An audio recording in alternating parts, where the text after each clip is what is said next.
16 বছরে বাংলাদেশে যারা ফেসিবাদ কায়েমে সহায়তা করেছিল, যারা আমাদের আলেম ওলামা হত্যাকে বৈধতা দিয়েছিল, যারা গুম, আইনাকর, নির্যাতন, নিষ্পেষণকে বৈধতা দিয়েছিল, যারা হাসিনার দালালি করেছিল, তারা আবার নতুন ভাবে ষড়যন্ত্র চক্রান্ত করছে। এই কালচারাল ফেসিস্টদের বিরুদ্ধে, এই দিল্লির এজেন্টদের বিরুদ্ধে আমাদের ঐক্যবদ্ধভাবে প্রতিবাদ প্রতিরোধ জারি রাখতে হবে। এই ডাকসু নির্বাচন তফসিল ঘোষণার পর থেকে ঐক্যবদ্ধ শিক্ষার্থী জোট সবাইকে সাথে নিয়ে যে বৈচিত্র্যের মধ্যে ঐক্য বিনির্মাণ করেছে, সেটি দেখে আজকে নিশ্চিত পরাজয় দেখে বিভিন্নভাবে ঐক্যবদ্ধ শিক্ষার্থী জোটের বিরুদ্ধে ষড়যন্ত্র এবং চক্রান্ত করছে। আমাদের যারা নারী প্রার্থী আছে, সেই নারী প্রার্থীদের বিরুদ্ধে ক্রমাগত সাইবার বুলিং করছে, ক্রমাগত তাদের বিরুদ্ধে তারা বিষোদ্গার করছে। আমরা আমাদের যে প্রার্থীরা আছে, সেই প্রার্থীদের বিরুদ্ধে যে সাইবার বুলিং হচ্ছে, সেটার বিরুদ্ধে আমরা বিশ্ববিদ্যালয় প্রশাসনকে লিখিত অভিযোগ দিয়েছি। আপনারা জানেন আমাদের প্রার্থী সাবিকুন নাহার তামান্নার ছবিকে কিভাবে বিকৃত করা হয়েছে, যে হিজাব মুভির মাধ্যমে গত 16 বছরে খুনি হাসিনা এবং তার দোসররা আমাদের নারীদের অধিকার ক্ষুণ্ণ করেছিল।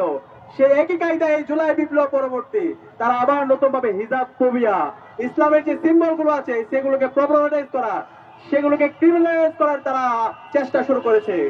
আমরা বিশ্ববিদ্যালয় প্রশাসনকে অনুরোধ করব, যারা এই সমস্ত হিজাব ফোবিয়ার সাথে জড়িত আছে, যারা নারীদের বিরুদ্ধে সাইবার বুলিং করছে, যারা হ্যারাসমেন্টের সাথে জড়িত, তাদের প্রত্যেকের বিরুদ্ধে দৃষ্টান্তমূলক বিচারের আওতায় তাদেরকে নিয়ে আসতে হবে। গতকালকে একজন নারী শিক্ষার্থীকে ঢাকা বিশ্ববিদ্যালয়ের একজন শিক্ষার্থী, আমরা তাকে বলছি বিকৃত মস্তিষ্কের শিক্ষার্থী, সে যে শব্দ চয়ন করছে সেটার আমরা সাথে সাথে প্রতিবাদ জানিয়েছিলাম। আমরা বিশ্ববিদ্যালয় প্রশাসনকে লিখিত অভিযোগ দিয়েছি তার বিরুদ্ধে ব্যবস্থা নেওয়ার জন্য, কিন্তু আমরা দেখতে পাচ্ছি সে অপরাধীকে দায় মুক্তি দেওয়ার জন্য সে আগের কায়দায় শিবিরের উপর দায় দিয়ে দাও রাজনীতি শুরু হয়ে গিয়েছে। আমরা বলতে চাই, এই দায় দিয়ে দেওয়ার রাজনীতি চলবে না। যে অপরাধী তাকে বিচারের আওতায় নিয়ে আসতে হবে। আমরা দেখতে পেয়েছি যে আলী হোসেনকে শিবির করে তারা চালিয়ে দিচ্ছে, দায় দিয়ে দিচ্ছে, সে আলী হোসেন ছাত্র দলের সাথে কানেক্টেড। ছাত্র দলের অসংখ্য প্রোগ্রাম তার ফেসবুক আইডিতে সে দিয়েছে। সুতরাং এই ধরনের যদি আপনারা দায় দিয়ে দেওয়ার রাজনীতি করেন, আপনারা গত 1 বছর জুড়ে যে কাজগুলো করেছেন জাতির কাছে পরিষ্কার, কারা আমাদের নারীদের শ্লীলতাহানি করে।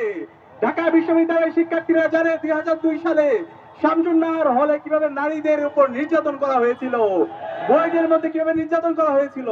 গত 1 বছর জুড়ে 44টার উপরে দর্শন করেছে যারা আজকে নারীদের অধিকারের কথা বলছে।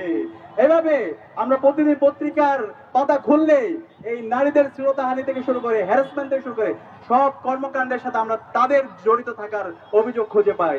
আমরা অনুরোধ করব, এই সমস্ত হ্যারাসমেন্টের সাথে যারা জড়িত আছে তাদের বিরুদ্ধে আমাদের জিরো টলারেন্স ঘোষণা করতে হবে, তাদেরকে আইনের আওতায় নিয়ে আসতে হবে। ঐক্যবদ্ধ শিক্ষার্থী জোটের পক্ষ থেকে আমাদের প্রতিজ্ঞা হচ্ছে, প্রতিটি ক্যাম্পাসে নারীদের জন্য নিরাপদ ক্যাম্পাস গড়ার আগ পর্যন্ত আমরা থামবো না, আমরা আমাদের লড়াই চালিয়ে যাবো ইনশাআল্লাহ।